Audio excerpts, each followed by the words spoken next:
the Abu Bobai. Kufinkwa. And yet Ghana how? Yet Ghana ha. And quite true 2016 by ya. A binder than no tremono. Or promise Ashanti man. Was to obey 5 interchanges. As my can NPP in your day. For 1 people in 20 the economy. T. Would you be assigned? And now France of best fracture or would it? NPP tran mo promise Ashanti man 5 interchanges. A baby on a junction. Ya baby ewo swami. Ya kwebi wo Santasi runabout. Ya ring road no ya keka. Ya di anwa keka. 8 years. Ababetrim aban ko year of rose nya wo declare. Wasi aha a stronghold. Aha wodi aponchi ayi chechire no kra ye beto ama no. Uyi nipa du gina hono ma this region Kumasi emu 7 NPP for the party them even forgot all this 5 interchanges aban free so no obisa say baako a wawie wo hia baako a wawie e wo hia ene aweboachi bi din say ye ka say be 4 we say obey ne 3 damn all these things me see anka mani kwasa hia yo na babia ya bedru nko say ye twam dadada ba ye ntimi nka no crunch because of politics. Me can when NPP ni na ban na yes anti won tiase wa bring kurukura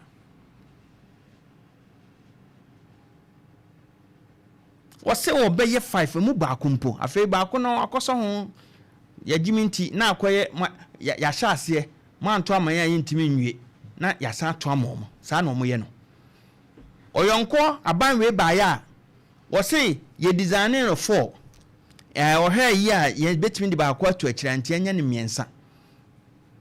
So these 2 political parties, ye me no. Yeah, don't blame NPP in this and one domo ye na ye me because me can we end this in intenya de. We NPP in intenya de. Ye no na me see yen trans in yen dwene ho enya wo de no. Bisa ho say dachi one would none one ma o man no de na wo di gya wo mo. So I'm on about ya.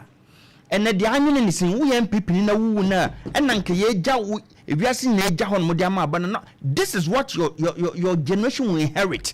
We NPP ni ya council maker. We end this in ya come in 40 year. We buy we be any 3 year be any 2 year. This is where we are. This is where we are. On my way, look at the natural resources in your media mayin. And somewhere be baby.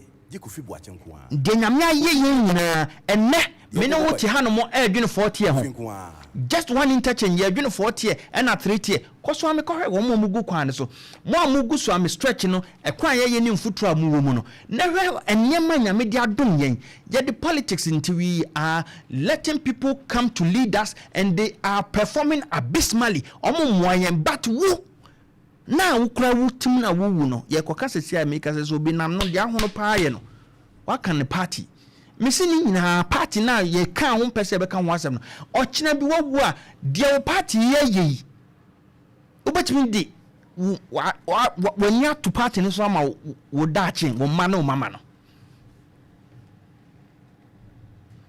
enne abante so yesi amanse central yanya DC ye nyina ye nim se yensuo sei no a ye kasa ko etia galamse no yesi wo kracham fine ye be ma sticker ama wo de akwa akosi nsuo so asre no we your manya yesi ye pese enko ye man ukoka obi so NDC ni nti won tiase. This is where we are. Your problem, we have problems and we need serious people to solve them. Serious problems. Me so ma sanki ye sua nyansa kan no kwachire ho e de na si wanka ni kwasa hia obi ada. Yes, trust me. O so hia oba bia nka America kra no ho anko mbe person beba ha. O my resources anya media man no. Nya media man any yes the size of our land any population. Nya ma ya broso ba abro sebi nsenhunu se bayu ni dia ye de ya ne say ye di ho wo se ye di ho wo kan wo kra no ye tamfo hwe ye mpanyufo no ho omo opposition ahwenya asase mo ka ene adwan ya omo kire anya so omoba ba mu ana bibia gomani so oba ba mu obenya tumi no hu se sebe yagimi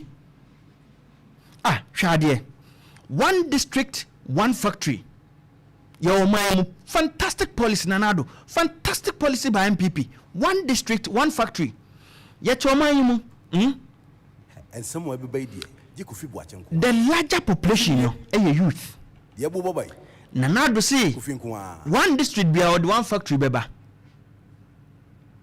district no mo predominant producer na say mo occupation na nkia ye ho factory amamo yaka tomatoes obi anim say nkenkan su ni akomadan da so ho no mo no ene e wo ho media no ye mfato ho akire o man youth ni ekua o youth eni adwuma ene yanya kua